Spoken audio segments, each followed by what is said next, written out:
안녕하세요, 북스원 카페 여러분. 자, 오늘은 이제 저번 시간에 이어가지고 균형법 관련된 내용을 강독을 해볼까 합니다. 자, 한국사 통론 329페이지 펴보세요. 예.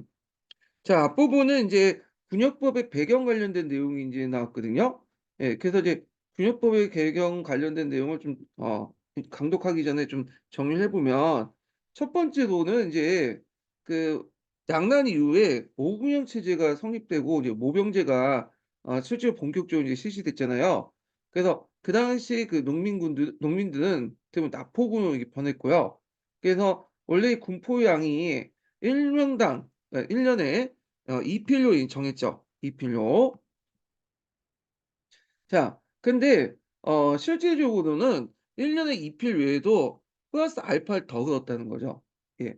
그래 갖고 인제 이미 이제 마을 단위로 인제 뭐냐면 이 양인 수하고 군포의 양을 정해 놓고 거뒀기 때문에 이게 이런 식으로 인제 1년 2필 외에 플러스 알파로 더 징수를 했고, 그다음에 인제 이렇게 총액제를 실시하는 과정에서 양정의 부족으로 이제 군포의 보충이 불가능해지니까 이제 여러 가지 명목으로 이 총액을 맞추기 위해서 그 당시 수령들은 족징이라든지 인징이라든지 그다음에 인제 뭐 백골 진포라든지 그다음에 항구청정 이런 것들 해 갖고 명목으로 이제 했죠. 족징은 여러분도 알다시피 부족한 부분을 마을 가 부족한 부분을 이제 도망간 사람들을 이제 친족들을 묶어 가지고 걷고, 인증은 부근에 인제 이웃 사람한테 걷는 거고, 백골징포 같은 경우에는 인제 죽은 사람한테 걷는 거고, 항구청정은 어린애들한테 걷는 거죠. 그래서 이렇게 인제 이런 총액제에 맞춰 가지고 부족한 부분을 걷었다는 거. 그다음에 징수 기간도 일정치 않았어요. 그러니까 통일되지 않았고, 그 오군영에서 한번 거두면 또 중앙정보기관에서 걷고, 심지어는 지방의 감형이나 병역까지 걷는 등 2 중 3 중으로 이렇게 징수를 했다. 그다음에 인제 또 신분제가 연결돼 가지고 원래 양반들은 이제 원칙상 군대 가야 되잖아요. 근데 이 양반들이 이제 시간이 되면 이제 군대를 안 가게 되거든요. 그리고 인제 뭐 사군 충족 정책도 이제 폐지가 되고 하면서 양반들이 군대에 안 가는 것이 인제 일상화되다 보니까 그 당시 돈 있는 상층 양인들이 호족을 고치거나 공명적으로 사 가지고 양반 신분을 얻게 돼요. 그래서 이제 양반의 양역 부담을 벗어나려고 하죠. 그래서 이런 식으로 양반 수가 늘어나다 보니까 이 정가를 양반이 내지 않는 군포를 누가 내냐면 가난한 농민들이 내게 되죠. 이 사람들이 정가가 되죠. 예. 이 농민들은 도망가거나 노비가 되어 가지고 그다음에 군역을 피하려고 했다. 자, 이런 등등 해 가지고 이게 이제 군역제의 이제 모순들이 일어나니까 '안 되겠다.' 해 가지고 그 당시 수종 때부터 양역의 폐단을 인제 바로잡자 해 가지고 그 당시 양역 이정청이라는 것을 만들죠. 이 숙종 때 만들죠. 그래서 이제 이걸 만들고 나서 이걸 이제 개선하기 위한 양역 번통론이 등장하게 돼요. 그래서 뭐 대병통론, 뭐 소병통론 같은 이런 논의가 인제 일어나게 되고, 결국 이런 논의를 인제 거쳐 가지고 뭐냐면 어떤 식으로 인제 결론이 났냐면 균역법으로 결론이 났죠, 영조 때. 그래서 간필료를 바탕으로 유포론이나 결포론을 가미해 가지고 뭐냐면 군역법을 실시했고요. 자, 요 내용은 뒤에 좀 다시 얘기하겠습니다. 자, 그러면 이제 그 앞부분에 배경 관련된 내용 한번 좀 이제 보겠습니다. 읽어 보겠습니다. 자, 조선 전기에 확립된 병동일체 군역제는 16 세기에 들어서 직접적인 군역 대신에 표로 수납하는 반군 수포제로 전환하면서 무너졌고요. 이 반군 수포제가 이제 군적 수포제로 이게 정식화되었어요, 이게. 자, 이는 지방 수령들의 가나라의 군역 부담자들에게 그 당시 번상과 일가나 포를 징수하고 이를 중앙에 올리면 경주에서 다시 군사로 필요한 각 지방에 보내어 군인을 고용하는 제도였고, 인제 군역은 군포제도 운영되었던 것이다. 그런데 이제 문제는 이렇게 군인을 고용하는 제도였지만 실질적으로는 이제 군적 수포제에서 군인을 고용 안 했죠. 군포를 받을 만큼 고용을 안 하다 보니까 임진왜란 때 이제 문제가 생겼던 거죠. 어 하여튼 이렇게 있고, 자, 양난 이후에 오군영의 성립으로 모병제가 제도화되자 양인 장정들은 대부분 1년에 2필을 나는 납포군원이 바뀌었다. 자, 그런데 그때 군포의 징수가 일원적으로 되지 못했고 여러 가지 문제점이 나는데 아까 쯤 얘기한 것처럼 징수 기관이 여러 곳이었어요. 그래서 오군영이나 중앙관청이나 지방의 관영들이 각각 군포를 배당받아 거둠으로써 양정은 이중 삼중으로 군역을 부담하는 사태가 일어났고 그 액수 또한 2필 또는 3필 등 일률적이지 않았다. 게다가 이제 정부는 재정 압박 타겟층으로 군포획을 늘 증가시켰으며 이 군포 수납 과정에서 실무를 담당한 수령이라든지 아전들의 농간과 횡포가 심했고 양약의 폐단이 극심했다. 특히 그 16세기 때 이미 무리가 일으켰던 그 친족이나 이웃들에 걷는 족징이라든지 그다음에 인징 이런 것들이 상대가 됐고요. 그리고 백골징포, 항구청정 이런 것들이 폐해가 있었다. 그리고 이제 또한 양정 가운데 군농과 중농들은 곡식을 내는 납속이라든지 함부로 칭하는 모칭 그러니까 이제 자기가 이제 양반이라고 이제 칭하는 거죠. 예. 그리고 조상을 바꾸는 한부역종. 그래서 그 족보를 바꿔 가지고 조상을 바꿔서 제가 양반 가문을 행사하는 방법으로 합법적이나 비합법적인 방법을 통해서 양반 신분을 취득하여 군역의 부담을 쑥 벗어남으로써 이 얘들이 안 되는 이제 군역이 소농과 빈농들에게 또 그만큼 부담이 되죠. 따라서 이들의 유망이 격정되었 격 격증되었고 이 17세기 후반에는 수치의 기반 자체가 이제 흔들려 더 이상 수치가 어려워졌고 정부는 어떠한 형태든 양액의 폐단을 시정하지 않으면 안 됐다. 그래 갖고 인제 그 앞에서 얘기한 이제 뭐 양육역 이정책이나 그리고 또 인제 뭐냐면 양역 벽통론 같은 논의가 있었죠. 그래서 양역 벽통론이 제기되었고 그것이 군역법으로 인제 낙착되었다. 이렇게 있죠. 자, 이 양역병 통로는 인제 종전의 양역을 개선해서 좀 효율적으로 걷는 방법을 논의하게 건데 자, 요 양역병 통로는 여긴 안 나왔지만 크게 소병통론하고 그 대병통로 이렇게 나눠 볼 수 있죠.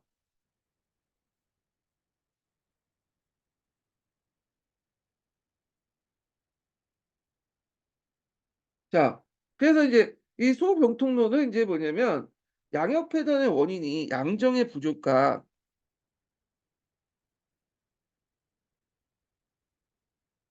이 양역지의 불합리한 적으로 보고 불합리한 운영을 보고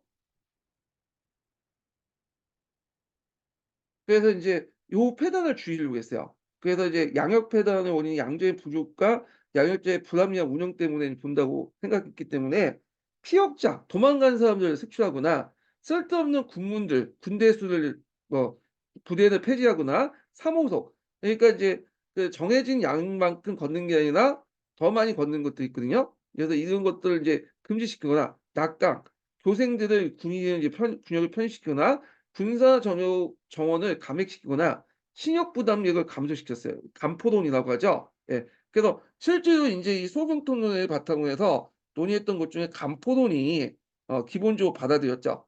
그래서 군역법에서 인제 보면 1 년에 2 필에서 1 필로 인제 감했던 것은 이 간포론 관련된 내용이고요. 그다음에 이제 대병통론이라는 건 뭐냐면 요게 그 당시에 인제 원래는 양인들이 내는 거기 때문에 신분상 양인들이 냈기 때문에 양반도 군포를 내야 되겠죠. 근데 양반이 군포를 안 낸단 말이야. 그래서 이게 문제점이 있다. 그 양반들이 원칙대로 군포를 내야 된다. 그래서 양반 사족총회도 군포를 징수하자라는 논의가 일어났어요. 어. 그리고 근데 이거는 인제 그 당시 양반은 군대 안 간다는 신분제의 원리를 부정하는 거잖아요. 그래서 이제 하여튼 대병통로는 이렇게 신분제의 어떤 것들에 따라서 인제 그 차별에 따라서 양반도 군대를 안 갔는데 그걸 양반도 인제 세금을 징수하자는 논의로 이런 게 대병통론이에요. 예. 그래 갖고 여기도 인제 여러 가지 인제 논의가 있었는데 호포론이 이제 대표적인 거고요. 자 호포론이라는 것은 군포징수단위를 인정을 하지 않고 가호도 하자. 호도 거두면 양반도 인제 요 호에 들어갔기 때문에 호의 기준에 따라서 거둘 수 있잖아요. 그래서 가호 단위로 하면 양반에게 징수를 했다는 거죠. 근데 이거는 양반들한테 되게 반대에 부닥쳤어요. 왜냐면 이게 어떻게 딴 것들과 같이 뭐냐 포를 납부하냐 군포를. 그래서 상하 신분이 엄격한데 도저히 있을 수 없다. 그래서 결국에는 이제 영조도 한탄했죠. 내가 만약에 양반이면 내겠는데 이 요즘 양반들 왜 그러냐 하면서 결국에는 실시하지 못했고 나중에 대원군 가서 때 이제 실시했던 거고요.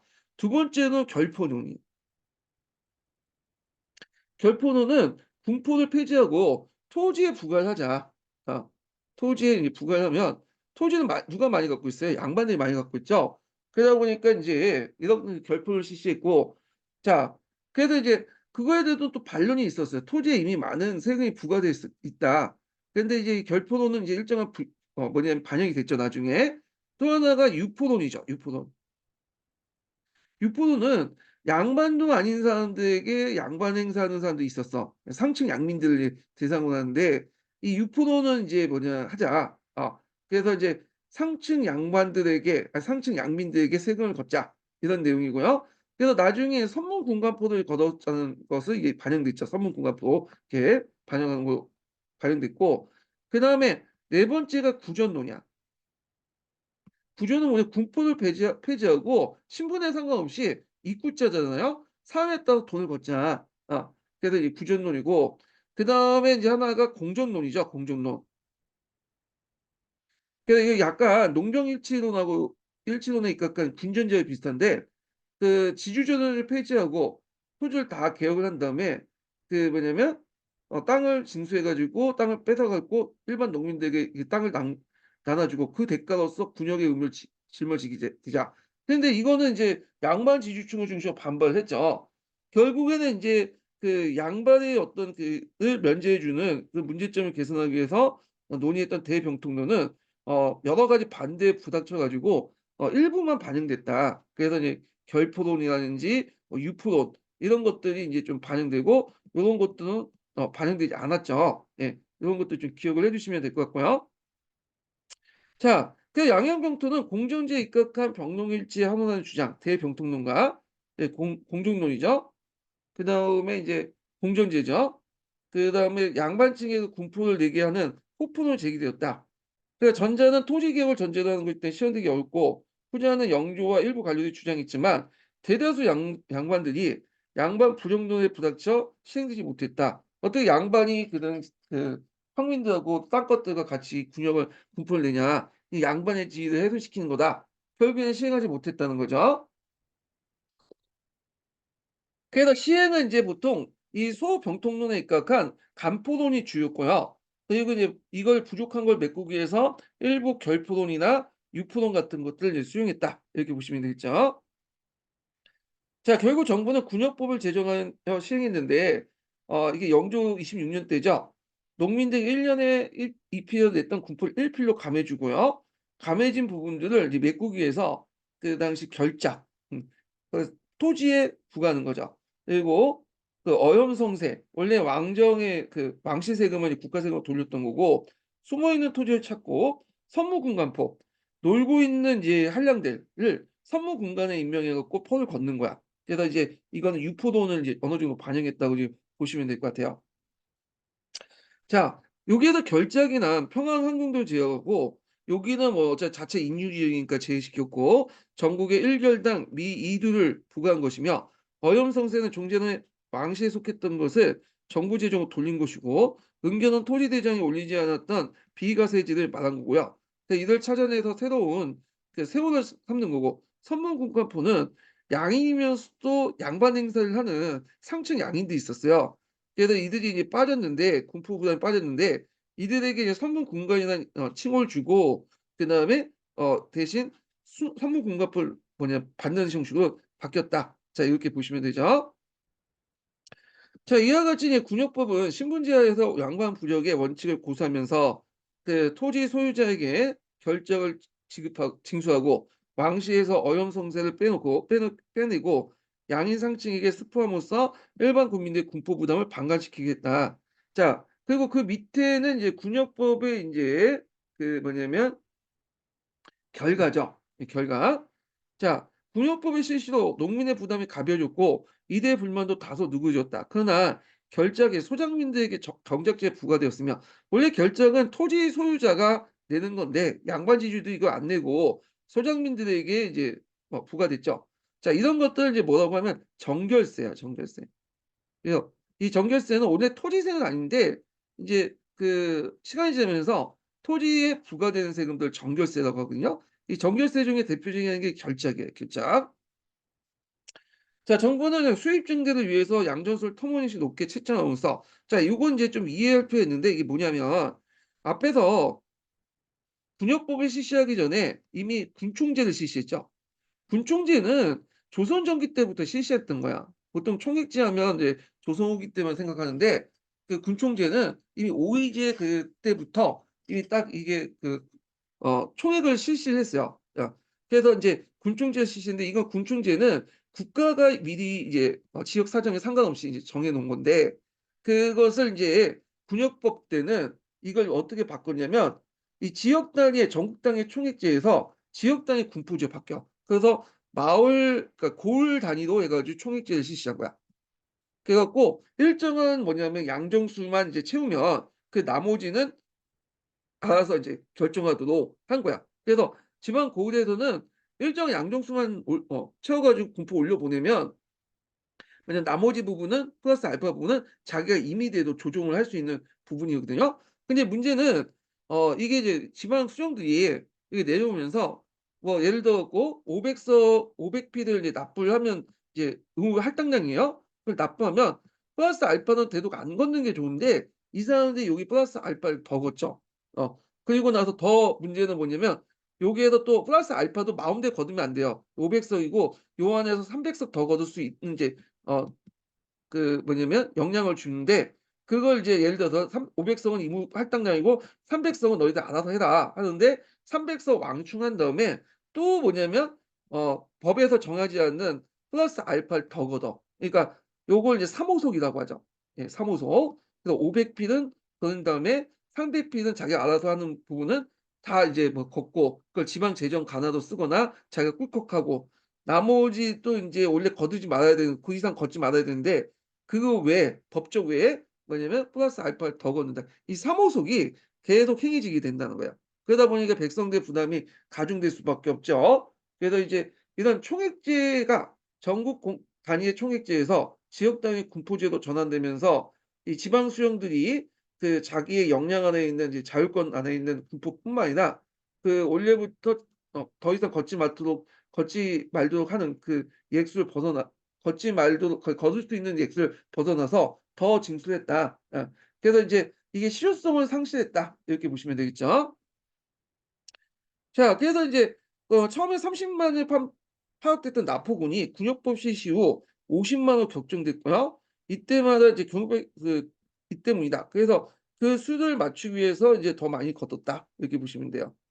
정부에서 보내는 양과 그다음에 지방의 수령들이 알아서 거둘 수 있는 양의 완과, 요거는 법정 이제 딱 정해져 있는 거고, 그 외의 것을 또 사무속으로 걷어 가지고 더 많이 거뒀고, 일단 총액제이기 때문에 실제로 국민들의 어떤 성인 남자 수는 상관없겠죠. 그러다 보니까 한 명이 걷어 가지고 안 되면 그걸 메꾸기 위해서 또 계속 걷고 계속 걷고 하다 보니까 의미가 없어졌다는 거야. 예.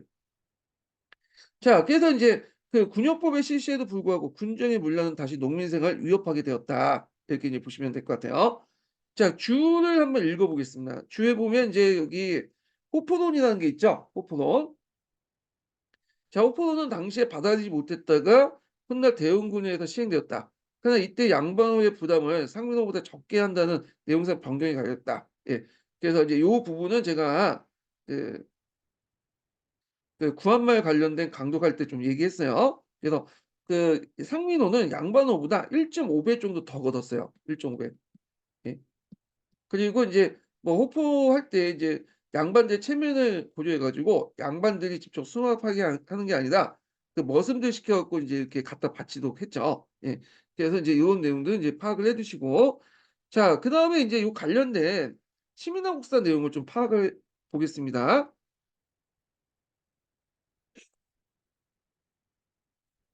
자, 양협병통의 전개와 군역법의 시행을 볼게요.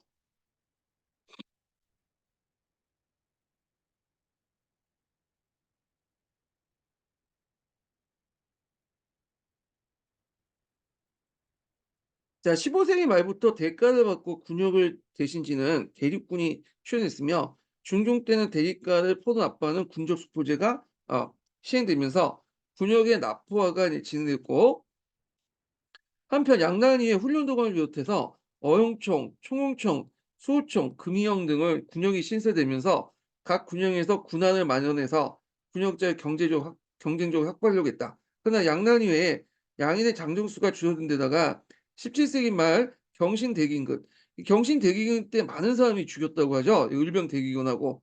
그래서 이제 요거 대기근의 명칭 정도는 좀 기억을 해두시면 돼요. 뭐 태양의 흑점 때문에 그렇다고 하는데, 흑점수가 늘어나서 하는데 뭐 정확한 그 원인은 몰라요. 자, 인구가 줄면서 군인 수 채워나기 어렵다. 이 한 명의 이제 양인장전에 그 군역에 중첩되는가 하면 그 죽은 자에게 그 징표하는 백골 징표나 원인에게 징표하는 항고청정, 군포를 징수하거나 족진 인진 같은 건 3번호는 납포를 책임지는 편법위도 장했다. 그 이유가 친족되게 부과하는 거죠. 그래서 인구도 줄고 그다음에 또 군용 수도 늘어나고 그리고 국가에서 책정된 군포 수도 더 늘어나고. 그런데 비해서 이제 내 사람들은 이제 적어지니까 이런 이제 총액제에 대해서 이런 그 문제점이 일어났던 거죠. 총액을 내우기 위해서.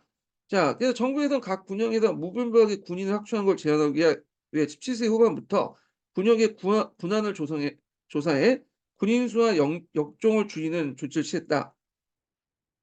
그래서 양역 사정이라는 것은 그 어째 군안을 이제 조사를 하는 거죠. 그래서 실제 양인들이 얼마나 있는가를 맞춰가지고 이게 군안을 개정하는 작업이죠. 그리고 이걸 바탕으로 해서 영조 때 각 군역의 군역과 역종에 따라 육도 각곳의 군역자 수를 정액해가지고 양역 실총을 이제 일단시켰다는 거죠. 그래서 예전에는 전국 단위로 해가지고 그냥 총액제를 실시했다 보니까 지역의 사정에 상관없이 그냥 내려보냈거든요. 근데 이제 이게 여러 가지 문제점이 일어나니까 그 당시 영조 때 각 지역별로 그 양인들을 조사했어. 양인들. 그리고 양인수를 이렇게 조사하고 이 양인수에 입각해서 조사한 양인수에 따라서 뭐냐면 총액을 고정화시켰죠. 그러니까 지역별 총액제를 실시했다고 보시면 돼요. 이게 이제 양역실총을 바탕으로 했는데, 양역실총에 보면 무슨 군은 양인이 15,000명이다. 그리고 무슨 군은 양인이 2만 명이다. 이렇게 딱 조사하고 이걸 딱 고정화시켜고 요걸 바탕으로 해서 세금을 군포를 징수를 하죠. 그래서 이제 의무병력 그중에 이제 뭐냐면 그 해당하면 15,000명이다 이렇게 하면 그 10,000명 정도는 일단은 뭐냐면 의무적으로 이제 지역의 그 중앙에 이제 올려 보내고, 나중에 나머지 이제 5,000명 정도에는 자기가 이제 그 지방 그 간에 따라서 재량에 따라 한도가 용해에서 정할 수 있어요. 더 거둘 수 있고 이제 5,000명 한도 내에서 이제 거둘 수 있고 더 거둘 수 있고 그다음에 아예 안 거둘 수도 있고요. 그렇게 했는데 실제 5,000명 다 만땅 걷죠. 그리고 나서 그것도 부족해 가지고 이제 3호석이라는 것도 이제 걷어요. 예, 군역법 할 때. 근데 이게 더 문제가 생긴 거야. 예. 자, 하여튼 그러나 군인 수를 줄인다고 해서 양역의 문제를 근본적으로 해결할 수 없었다. 그래서 이 영조 때 이제 양역 시총을 바탕으로 해서 이제 군역법을 실시했고, 그렇지만 이거 앞에서 말처럼 지역별 군총제를 실시한다고 해도 이 양역 문제를 근본적으로 해결할 수 없었던 거죠. 예. 자, 하여튼 이게 이제 일종의 해결책으로서 이제 제시했던 거고, 또 하나 해결책은 그 양역분통론이에요. 이거는 숙종 때부터 계속 이어졌던 거야. 숙종에서 영조 때까지 그 이어졌던 것이 양역분통론인데, 이거는 이제 양인 장정되게 군역을 부과하는 제도 자체를 개선하자는 놈이야. 그래서 이 양역봉통론을 하는데, 그래서 이제 요때 이제 대병통론, 소병통론 이렇게 있는데 양역사조라는 건 대병통론에 속하죠. 유포론, 호포론, 군포, 결포론. 그리고 이제 그 있고 군포는데 그래서 양역사조라고 불리는 그 결포는, 그러니까 유포, 호포, 구포, 결포는 군역부 시행에 이제 마지막 논의선상에 올렸던 양역봉통론이다. 그래서 이제 유포도는 군역을 지지하는 교생이나 군관, 한량대계 한유자층에게 군포를 거두는 것이고, 대개본 상층 상민들, 그래서 이제 대상으로 한 거죠. 그러니까 이들이 이제 한교의 교생이거나 교생은 이제 뭐 양반도 갈 수 있지만 양반이 될 수도 있지만 상민도 될 수 있어요. 군간, 한량 이런 사람도 있었어요. 이런 명령을 해 갖고 이제 등의 한유자층 그러니까 실제로 역을 짊어지지 않는 상층 상민들이죠. 이들에게 이제 군벌 징수하자는 거고 구포는 신분에 상관없이 성인 남자에게 포목 혹은 동종을 수취하자는 건데 이때 동종을 수취하면 구전이 되죠. 구전. 자 그래서 유포도는 한유자층을 조사해요. 그러니까 이제 그 양반도 아니면서 군포를 인제 안 내는 사람들을 조사해서 군함을 포함시키는 과정에서 폐단을 야기되고 어 조사에 군함에 포함시키는 과정에서 폐단이 야기되고 새로 확보되는 양육자 수도 많지 않을 것이라 예견되었다. 자 구포론 역시 양반, 군노자들의 강한 반발을 야기했는데 왜냐면 양반도 내지만 또 입구자를 내기 때문에 이게 성인 남자뿐만 아니라 성인 여자도 이게 대상이 됐나 봐요. 오늘날 말하면 남녀 징 여자 징병제 요 정도에 비슷하다고 보시면 되는데 자 그래서 시험 가능성이 나왔다. 결국에 가오의 크기나 따라 호와 호 동정을 거는 호포론과 양인들에게 1패의 군포를 거두게 되어 부족본을 메꾸자는 결표를 살아남았는데 경종 때 이경변이 제시한 후자의 방안은 영종 때 이제 후자는 결포론이죠. 그래서 이제 여기 보면 결포론은 이제 방안은 영조 때 홍기 조용면이 등으로 이어졌고 결국 군역부의 기본 모델이 되었다. 이렇게 했는데 결포론이 기본 모델이 됐다고 이렇게 얘기했는데 이건 좀 우리가 알고 있는 상식하고는 좀 다르죠. 우리가 알고 있는 상식은 소병통론에서 간포론이 주였죠. 간포론이. 예. 간포론이 주고 거기에 인제 결포론하고 뭐냐면 유포론이 이제 약간 보조적인 건데 이건 모르겠어요. 이게 왜 군역법의 기본 모델이 결폰이 됐는지 인제 잘 모르겠는데 하여튼 요게 이제 요게 식민한국사는 그렇게 돼 있으니까 일단 읽기로 하겠습니다. 예.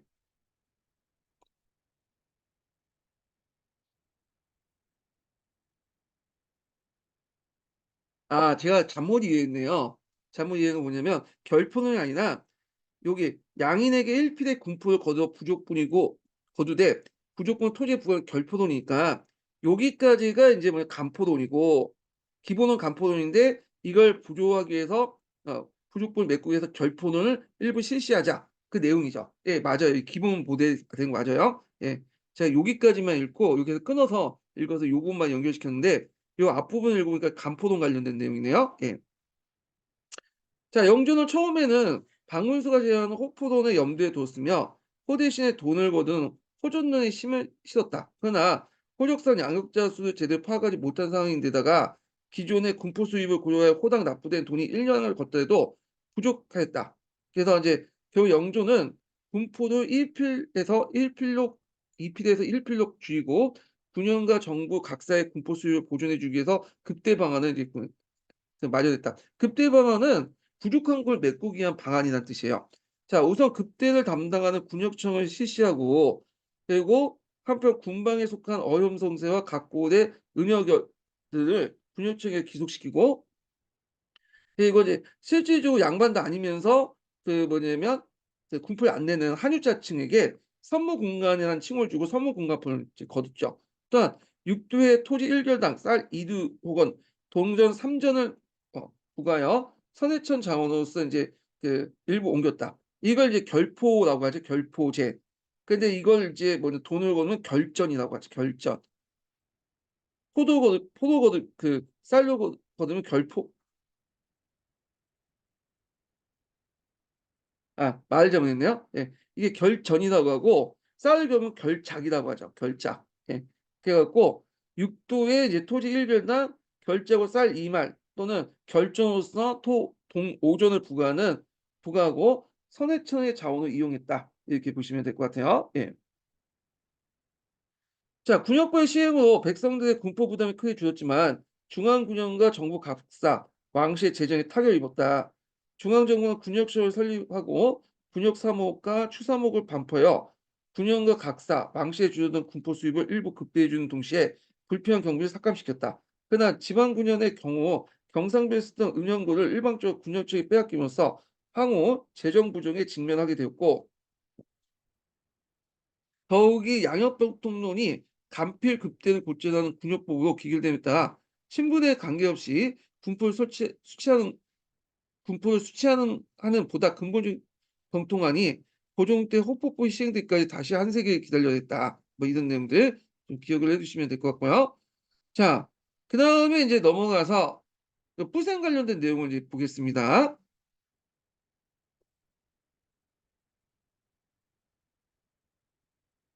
요거 이제 하기 전에 인증번호 하나 더 알려드릴게요.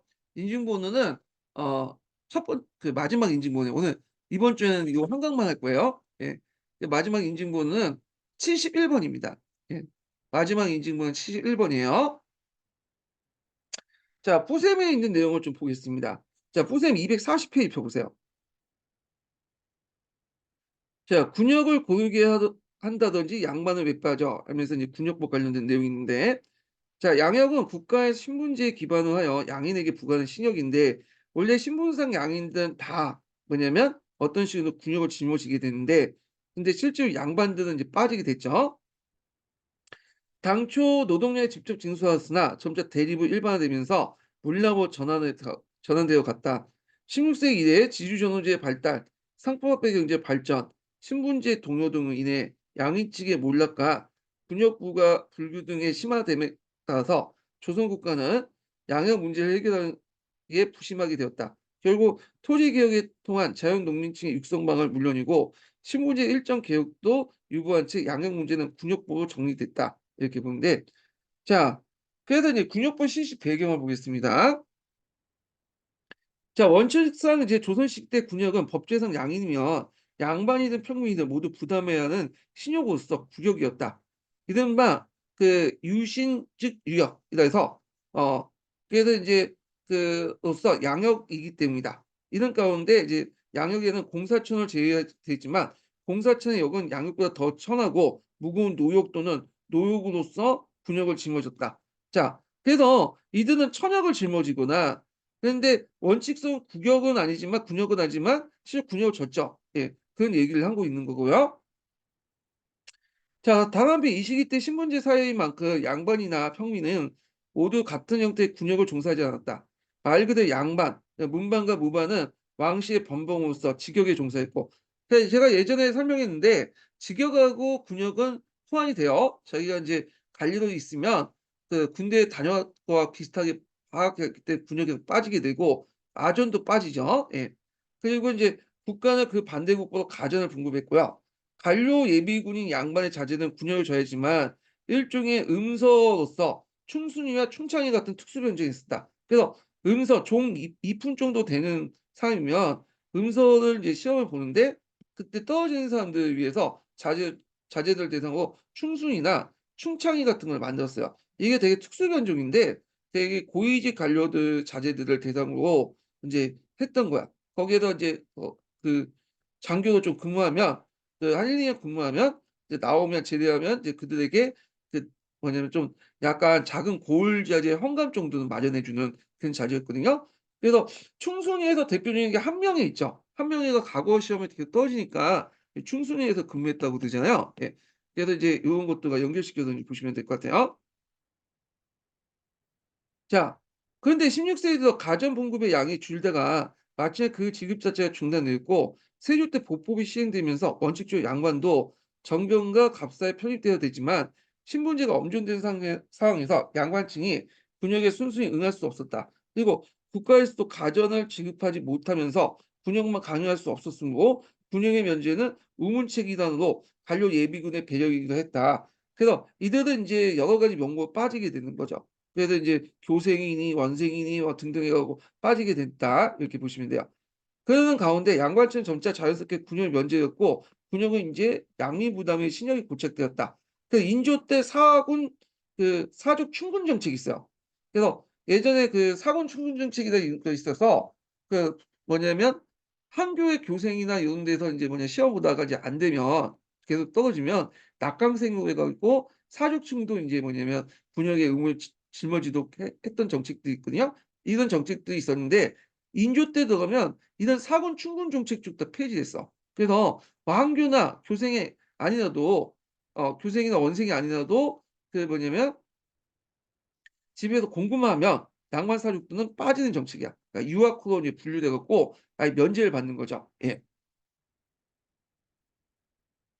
자, 이와 함께 이제 양형이 부담하는 방식도 점차 입역에서 혼합으로 변하게 되었고, 종래 이제 조선 전기의 정부는 그들에게 배속된 2명에서 4명의 보인에게 포를 받아 직접 번상 입역을 하여 공무를 수행하게 되어 있다. 그러나 정군의 입장에서는 자신의 고향을 떠나 본업인 농업을 폐하면서까지 연중 4개월에서 5개월까지 번상하거나 유방하는 일은 고통스러운 거다. 이런 거죠. 예.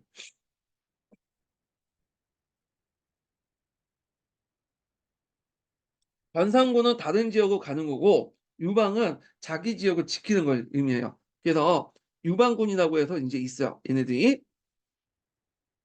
더구나 인제 오랫동안 전쟁이 없다 보니 변상 정번들은 각종 토목공사에 동원되었고 고된 노역에 시달리면서 정병들은 보포 등 다른 사람에게 사서 대신 입역시키는 헌법 대립이 시도되었다.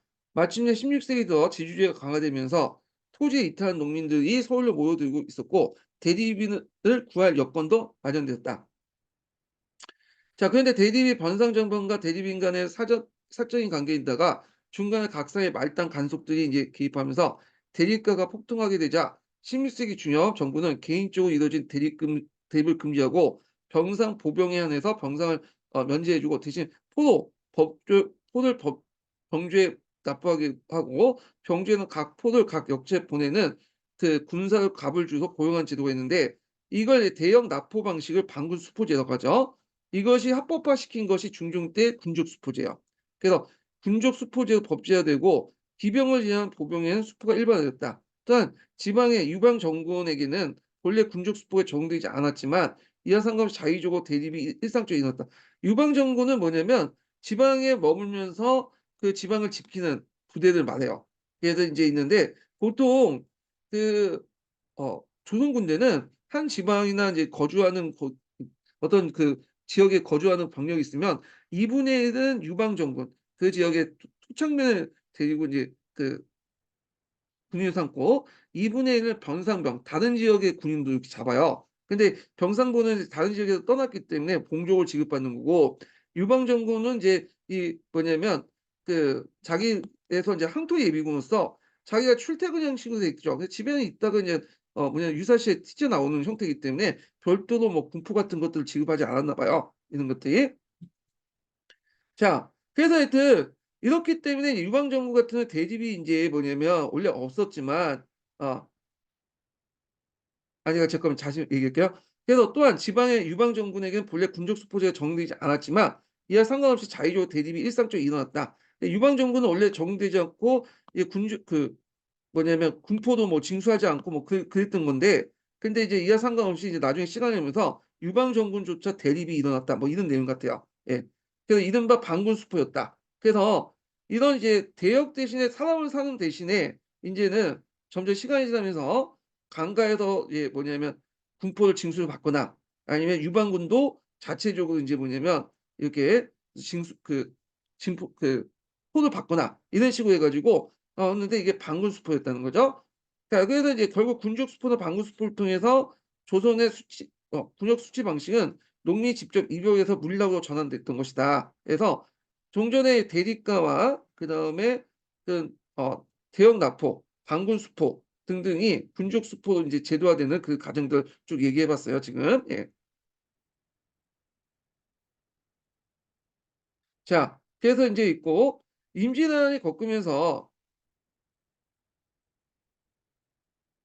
임진왜란이 겪으면서 조선 국가는 이름만 남은 오이제 대신에 훈련도감을 필두로 하여 인조 반정 이후 충호총, 수호총, 어용총, 금이용 등이 점차 오군영 제도를 갖추었다. 원래 아울러 종래 군역이 제했던 천인도 소고군에 편입시켜 군역 대상자로 삼았다. 자, 요거 중요하죠. 이거 예전에 시험 문제 나왔던 거죠.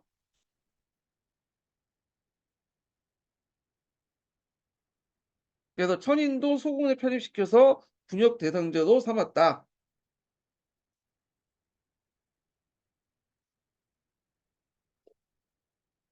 그래서 예전에 천인들이 이제 소속된 군대 관련된 문제 나올 때 잡세권이 있고 그다음에 또 하나가 소호군이죠. 네. 요거와 연결시켜서 인제 보시면 돼요. 그 양인 농민들은 임진왜란 전에 보병이 그랬던 것처럼 여전히 대부분 직접 군대에 가서 가는 대신에 군족 수포제에 따라서 군적을 바치고 납부군이 되었다. 이렇게 있죠. 그래서 그런데 인조반정 이후에 군영의 설치는 전쟁의 위기 속에 급히 이루어졌기 때문에 계획적일 수 없었다. 게다가 그 과정에서 국문을 자기 당파의 영향력 아래 놓으려는 정치 세력과는 압력이 있었고 그 대표적인 게 인제 뭐 오군영 같은 경우에는 대부분 이제 서인 세력들이 이제 그 장악을 하고 있었죠. 이 때문에 각 군무는 단일 관청에서 이에 체계적으로 조정에 거치지 않은 채 자기 군영의 유지를 위해서 행정체계를 무시하고 직접 군보를 정하거나 정권을 하여금 직접 자신의 보인을 모집하게 했다. 그래서 이건 말하면 뭐냐면 각 군문마다 독자적인 행정체계를 만들어 가지고 군대를 이제 군인들을 이제 군포를 징수했다는 거야. 그러면 어떤 군문에서 A당 군문에서 한번 징수하면 또 B당 군문에서 또 징수할 수 있겠죠. 왜냐하면 행정 차 책의 라인이 다르기 때문에 그럴 수 있는 거죠. 이중 징수, 삼중 징수를 하게 됐다는 거죠. 자, 이와 같이 군영의 설치와 양역의 평소에 체계도 원칙이 없었기 때문에 한 사람이 장정이 이중 삼중에 수탈되는 경우도 적지 않았고 그들이 바치는 군포의 양 역시 소속 기간에 따라 2필 혹은 3필 등으로 일률되지 않았으며 1필의 구격도 5승포 35층이나 6승포 40층을 일정하지 않았다. 자, 이에 더해서 조선 초부터 각 지방에 일정한 군액을 즉 군총이 배정되었고 그 지방은 이윤을 물러가고 그 군역에 해당하는 세금을 납부해야 됐다. 이걸 이제 지역 단위 전국 단위 군총제라고요. 예. 그러니까 지역 전국 단위 군총제는 이미 조선 초기 때부터 있었어. 그래서 요걸 이제 좀 앞에 했던 거와 이제 연결시켜서 설명하면 예를 들어 정부에서 뭐 5천 그러니까 5천 표는 너무 적나? 그러니까 예를 들어서 5천만 표를 인제 뭐냐면 걷는다고 해요. 그러면 이걸 전라도, 경상도 뭐 해서 각도로 배분을 해 줘. 그러면 얘네들이 이걸 또 밑에 있는 군현에 배분을 해 주고 이런 식으로 걷는 거죠. 근데 이게 문제점이 뭐냐면 국가에서 일률적으로 정해 놓고 내려오는 방식으로 했기 때문에 이게 이제 문제가 생긴 거야. 이런 식으로 하다 보면 인제 각 지역마다 부족한 그 지역도 있을 거 아니야. 양정수가 적어서 이제 징수할 수 없는 곳도 있을 거 아니야. 그러다 보면 어 부족함에도 불구하고 그 군포의 총량을 맞추기 위해서 할당량을 맞추기 위해서 억지로 인제 뭐냐면 부과하는 거죠. 그러다 보니 족징이니 인징이니 한국총정이 패단들이 불러일으키게 되고 예. 그래 갖고 인제 이런 내용들 좀 같이 기억을 해 두시고 그래서 이런 문제들 때문에 인제 영조 때 인제 위에서 아래로 내려보내는 인제 전국 단위 군충제가 아니라 어 밑에서 일일이 한번 조사를 해 가지고 각 군현의 양정수를 파악해서 그리고 양역 실총을 만들어서 그에 따라서 군포액을 정하는 방식으로 지역 단위의 군포제를 실시한 거야. 요게 어느 정도 밑에서 먼저 사정한 다음에 조사한 다음에 그것을 바탕으로 해서 양역 실총을 만들어서 걷는 방식으로 했지만 그거조차도 문제가 있다고 했죠. 아까 전에 말한 것처럼. 자, 그래서 하여튼 이렇게 했고 그래서 이제 당시 조선 정부는 재정 상황이 곤란해짐에 따라서 정부의 군액을 정확하게 파악하지 못한 채 각 군현단의 군액을 징액 배정하였고 설상가상으로 양역에 지는 백성들이 도망갈 경우에 군포의 책임량을 무조건 채우려 함으로 이게 총액제죠. 이게 수령이 불법임을 알면서도 백골진포니 항구정청이니 인진, 족진 등을 자행할 수밖에 없었다. 자, 다른 한편 전세는 결수에 따라 납부하게 되었지만 군역은 16 세에서 60세 장정마다 납부하기 때문에 한 집안에 부자 형제가 있는 경우에는 몇 배를 납부해야 된다. 그래서 전세는 토지 결수에 비례해서 납부하기 때문에 나름대로 빈부격차를 인정하자는 거잖아요.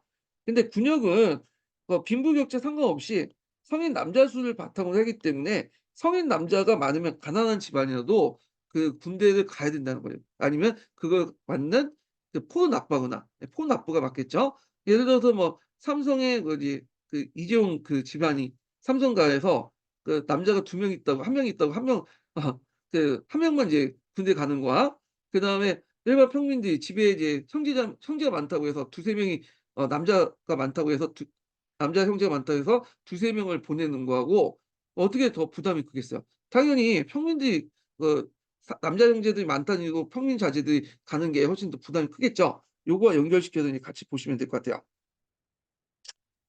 자, 그리고 또한 면포를 짤 수 있는 농가는 한정되어 있어서 상당수 농민은 쌀을 가지고 면포를 구매하는데 쌀값이 허란 가을철엔 그 부담이 컸다. 그 결과 양인 농민 중에 경제적 형편이 조금 나은 사람은 향리에게 뇌물을 주어 조금이라도 부담이 적은 역을 투속하였고, 경우에 따라서 아예 호적을 고치거나 공명축 등을 사서 양반 신분을 얻은 뒤 이로써 양역을 벗어나려고 했다. 그래서 총액제로 운영되는 군역제도 아래에서 이들이 빠진 액수는 그대로 가난한 농민층에 전가되어 그들의 파산과 유망을 촉진했고, 그다음에 군역의 폐단, 혹 양역의 폐단은 조선후기의 농민 몰락의 가장 큰 요인이었고 국가의 독립까지 위태롭게 했다. 그래서 이런 문제점을 해결해서 이제 양역의 문제점을 개선하자는 논의가 이제 일어나게 됐고, 이게 양역 번통론이죠. 예.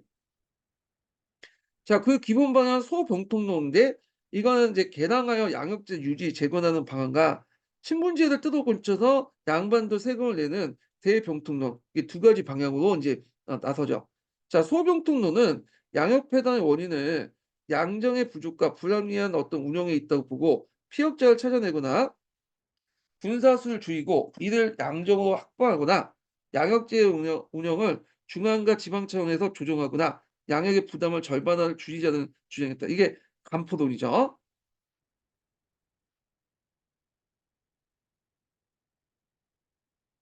그 양역제 운영을 중앙과 지방 차원에 조정하는 것은 총액제에서 이제 지방의 어떤 사정을 고려해서 총액을 하자. 그래서 지방 중심의 어떤 총액제, 그 당시에 총액제를 실시하자와 이제 연결되죠. 그래서 이걸 이제 마련하기 위해서 이제 앞에서 얘기한 영조 때 그 양역 사정을 해서 양역을 정확히 파악해서 각 지역별로 그 지역별로 맞춰서 이제 양을 파악한 다음에 그 양역된 파악된 수에 따라서 고정화시켜서 총회를 걷는 그런 지역 단위의 이제 분포제를 실시했다. 이렇게 보시면 될 것 같아요. 반면 대병통론은 역에 부담하는 호가 전체 5분의 1에 불과한 상황에서 양역 문제를 해결하기 위해서는 양역에 응하지 않고 있는 양반 사륙층도 군역을 부담한다고 본 거다. 그래서 이를 위해서 양반호도 분포나 구전을 납부하거나 분포 대신에 토지의 부가세를 부과하거나 결전이죠. 그다음에 양반 자제는 유생에도 군포를 걷자는 방안이 나왔다. 대병통의 핵심은 양반호도 호프를 부담해야 되는 호프론이지만 그렇다고 완전하게 평등한 의미라는 것은 아니었다. 유기의 주장처럼 사족은 군적의 이름을 올리지 않은 대신에 1피씩 납부하도록 배려거나 이사명의 주장처럼 인정은 신분에 반영하지만 가오는 정결처럼 신분과 무관하다는 주장이 그것이었다. 그래서 여기 겉으로는 이제 뭐 평등한 것처럼 보이지만 실제로 보면 이 호평조차도 이제 문제가 있다는 거죠. 왜냐하면 그 호는 가오는 정결처럼 신분에 무관없이 그냥 있는 거잖아, 호는. 근데 인정한 신분을 반영하고 있잖아. 그러니까 호포라는 것 자체도 그냥 신분제 제도 이게 신분이 반영되지 않기 때문에 주장을 할 수 있었던 거지. 만약 호에 뭐냐면 신분이 부과됐다면 신분이 적혀 있다면 이게 부과될 수 없는 거죠. 예. 그래서 이 호포론이라는 것도 신분제를 뭐냐면 훼손하지 않은 방법에서 우회하는 방법이기 때문에 우리가 생각하는 대병통론이라는 것도 완전히 신분제 뜯어 고쳐 가지고 모든 사람이 다 평등하게 내자는 논리는 아니었다는 거죠. 예. 자, 그렇지만 이 후보가 비록 양반 개인에게 내지는 않지만 호를 기준으로 했기 때문에 어떤 식으로는 양반이 내는 거잖아요, 간접적으로. 그리고 인제 이러다 보니까 이제 사주층의 사회적 지위와 경제적 이해관계 관련됐기 때문에 반대 의견의 기세가 대단했다. 이렇게 기억을 해 두시고요.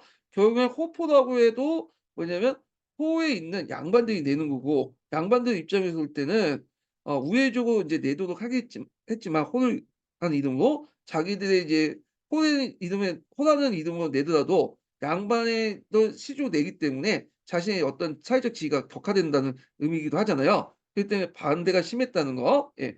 그리고 인제 성리학적 명분을 앞세워 양반 측의 군용 면제 그 자체가 양반이 신분에 포상이나 하거나 심지어 만약 유포를 행했다면 양행했다면 이제 양반 측 불만과 국가 안위가 우려된다는 은근한 협박도 있었다.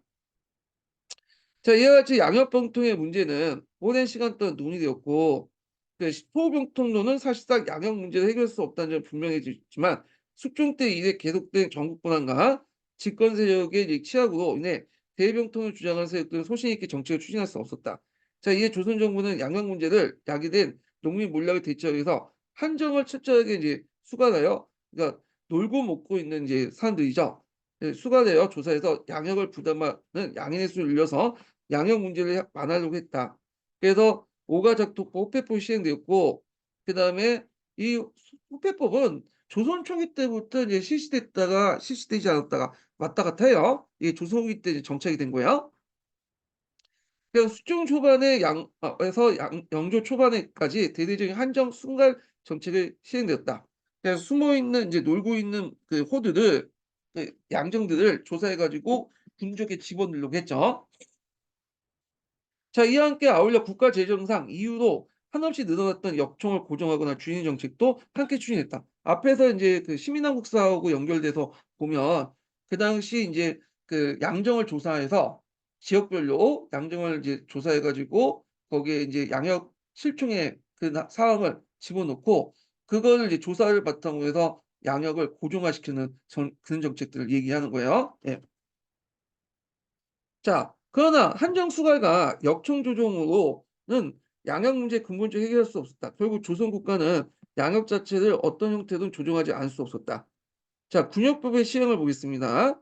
자, 영조는 양역 병통이 정치 세력 간의 갈등으로 제대로 추진되지 않고 있음을 질책하면서 다시 한번 양역 병통의 문제를 해결을 강조했다. 이미 무신난은 뭐냐면 이인자의 날을 말해요. 이인자의 날. 앞에 설명했죠? 그래서 이게 무신년에 일어났기 때문에 무신난이라고요. 자, 무신난이라는 미중의 위기를 겪은 영조로서는 자기 치세의 성과가 시급했던 것이다. 자, 영조의 촉구는 소위 탕평정치기의 전국 운영의 불안정한 가운데 시효를 거두지 못했지만 단 한편 숙종 중기 이후 계속되었던 아문별, 지역별 양역 인구 조정과 확정 작업이 있고, 그래서 이제 요 당시 양역 총수와 양역 실총의 간행이었다. 자, 이들 토대로 이제 양역 번통론 중에 간필론을 중심으로 두고 유포론과 결핍을 추구하는 정책, 즉 군역법을 실시했다. 그래서 이제 양역 사정을 통해서 정확한 군현별로 양역을 이제 파악한 다음에 요거에다 양역 총수와 양역 실총을 적어 놓고 이걸 고정화시켜 놓죠. 그래서 이 군 단위의 이제 지역 단위의 총액제도 이제 고정화시켜 놓고 요걸 바탕으로 해서 이제 뭐냐면 군법을 걷는 거죠. 자, 그래서 인제 앞에서 얘기한 간필론을 기본으로 해서 유포론과 결포론을 추구하는 정책을 했다. 결포론은 인제 세금을 땅에 토지에 걷는 거고, 유포론이라는 것은 좀 예매한 계층 상층 양민들 있죠. 이 양민들을 이제 뭐냐면 그 선무군만을 두고 군관이라고 이제 칭호를 두고 선무군관포로 이제 걷는 방식의 유포론이다. 이렇게 보시면 돼요. 근데 그 앞에 보면 좀 읽다 보니까 여기 보면 유포론 관련된 내용에서 마치 양반도 인제 세금을 걷는 것처럼 이렇게 기술된 부분이 있어요. 잠깐 여기 보면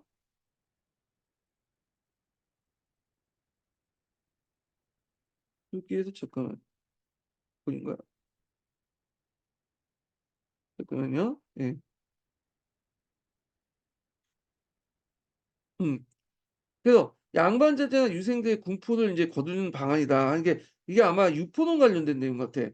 이게 이거와 연결돼서 "유포를 양해한 다음에 양반층의 불만으로써 국가의 안위와 우려한다 은근한 협박도 있었다." 이렇게 했는데 어 이게 이제 양반층의 불만을 가질 수 없는, 왜 양반층의 불만이 뭔데 유포 같은 경우에는 대상이 그 상층 양민들이거든요. 그렇기 때문에 이때 양반층은 어떤 양반층인지 잘 모르겠는데 아마 양반이라고 칭하는 인제 그런 사람들, 아니면 인제 족보를 이제 고쳐서 인제 했던 그런 그 평민 출신 양반들 뭐 그런 것 같아, 약간 느낌상. 근데 요게 인제 이게 이렇게 연결되는 것 같은데 이 프로 자체는 앞에서 얘기한 것처럼 양반층이 아니면서 양반 행사를 하는 사람들, 상층 양민들을 대상으로 한 거거든요. 그래서 그 당시 인제 대표적인 한국의 교생들 중에 그 양반이 아닌 양민 출신의 교생들이 있어요. 그런 사람들은 이제 뭐냐면 그 면제를 받거든, 교생이 다녀도. 그래서 이런 사람들도 뭐냐면 걷자는 논리가 유포론이에요. 그래서 양반층의 불만이라는 것보다는 상층 양민들의 불만 이런 것들이 은근은 좀 맞는 것 같은데 문맥상. 뭐 이렇게 적어 놨으니까 일단 그렇게 인제 보고 넘어갈게요. 예. 자 그럼 다시 인제 읽어 보겠습니다.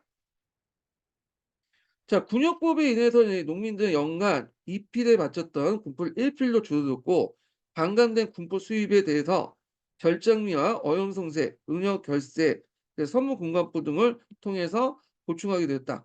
결장미는 평화도와 항해도를 제외한 전국의 이제 전국의 정결에 1 교당 살 2두를 부과 징수했고 어영성세는 종래 왕시에 속해 있던 것을 정부 재정으로 이제 돌린 것이며 은여 결세는 숨어 있는 토지 세죠. 정부의 탈세자를 적발하면서 수세하는 것이다. 하면 선무 공간포는 이 육포도의 영향을 받은 거죠. 양면에서 여러 가지 방법으로 군포 부담을 벗어났던 사람들을 선무 공간이라고 편성해서 다시 수포한 곳으로 자 군역포 실시로 전국에 24,500명이 편입되었다. 자 이와 같이 군역법은 신분제화해서 양반 부적의 원칙을 고수하면서 양반은 인제 역을 짊어지지 않는다. 군대 안 간다라는 원칙을 고수하면서 토지 소유자의 결적을 징수하고요. 망시에서 어영성세를 빼내고 양인 상층에게는 수포함으로써 일반 농민들의 군포 부담을 반감시킨 것이다. 따라서 군역법 실시 직후에 농민의 부담을 가벼워졌고 농 그 농민의 불만도 다소 누그러졌다. 이 영조의 평생 치욕을 자랑스럽게 군역법을 내세울 만하다. 영조가. 그러나 중앙의 통제가 이완된 틈을 타서 어영성세가 이제 사적으로 징수함을 경우가 늘어났고 18세기 후반부터 집단 피격의 형태로 개방촌이 이제 나타났고 아마 인제 이 개방촌이라는 것이 상간 오지에 이제 모여 사는 것 같아요. 왜냐하면 상간 오지 같은 데 모여 살면 여기까지 인제 뭐냐면 관리들이 들어와서 군역을 파악하고 군역장을 파악해서 징수를 할 수 없잖아요. 그런 것도 있고 하여튼 일필보다 역가로 허난 3 호석이 성행한 등 군역의 이념이 퇴색되었다. 이렇게 있고요. 예. 그래서 3 호석이라는 것은 앞에서 양역 실종에 규정된 액수 외에 걷는 걸 얘기해요. 예. 그래서 인제 이런 것들이 있었고요.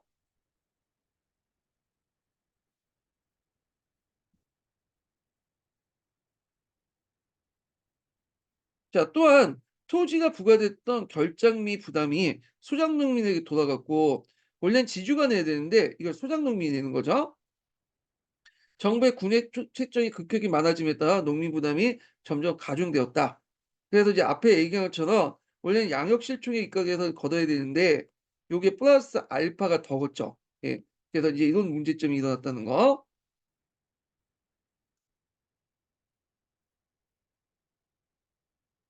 자, 그러니까 18세기 말부터 게다가 일부 지방에서는 군역전이나 군포계의 간행으로 이뤄져 북방 지역의 호포제가 지방간과 군역의 협의에서 시행된 등 이미 중세 신분제에 기반이 한 부세제도가 내부에서 붕괴되고 있었고요.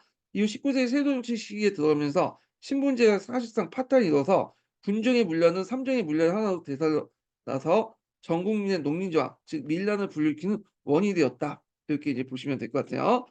자 그래서 인제 이렇게 해서 인제 군역제 관련된 내용을 이제 한번 이렇게 읽어 봤고요. 다음 시간에는 조선 후기 때 사회경제의 변동 관련된 특히 농업 생산량 변화와 관련된 내용들을 한번 읽어 보겠습니다. 오늘 강의 듣느라 수고하셨고요. 다음 시간에 뵙겠습니다.